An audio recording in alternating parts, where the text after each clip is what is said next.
全国中小学今仔开学咯，教育部是依照卫生福利部上新的措施，快筛阳性，若属是轻症无症状哦，嘛是会当去学校上课，卖当家己来决定讲敢要挂喙罨。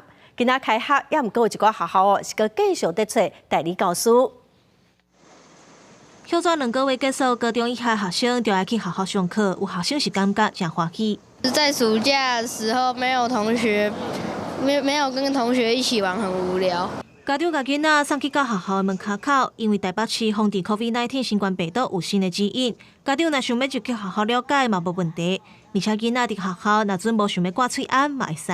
我还是希望他们尽量戴啦。被感染到的话，可能会有3到7天没办法正常上课。大家国小校长李振辉表示，家长透过媒体报道，佮班级群组拢会当知影新的规定。虽然新冠快筛阳性会当去学校上课，不过学校是建议学生踮厝休困，以免长新冠。然后呢，这个免戴口罩这件事情是我们不强制，但是如果你有上呼吸道感染的问题，还是希望他戴着。想要登去到疫情进前的状况，所有一寡学校邀请无代理老师。台北市中山国中本地招考到8月中，已经拢准备好势啊。煞伫开学进前1礼拜，理化佮数学拢有专任老师要请病假半年到1档的时间。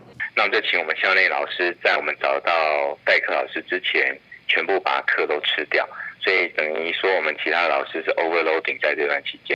校长表示，今年各地头开真侪专任教师的课，嘛有真侪代理老师考到啊。地属学校即马是请无代理老师，嘛无像英国较好找人。不过学校老师身体出问题，爱请病假嘛无法度，即马就是爱拍拼继续找人。加在学校内底的老师拢真愿意互相斗相共。记者林晓慧、王兴忠、沈志明台北报道。